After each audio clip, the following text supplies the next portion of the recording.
Dengan informasi lainnya, pemirsa, kasus korupsi dana hibah di KPU Kota Makassar kini memasuki babak baru dengan ditetapkannya dua orang tersangka, yakni Sekretaris KPU Makassar Sabri dan mantan Bendahara KPU Habibi. Hal tersebut, pemirsa, disampaikan oleh Kabid Humas Polda Sulsel Komisaris Besar Diki Sondani.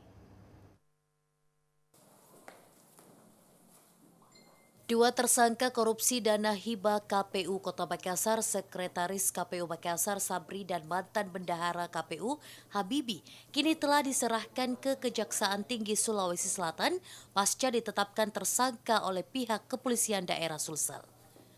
Meski penyidik Tipikor Polda Sulsel hanya menetapkan dua orang tersangka, yakni Habibi dan Sabri, namun pihak kepolisian tidak memungkiri jika akan ada penambahan tersangka sesuai petunjuk yang akan didapatkan pada proses persidangan nanti berlangsung.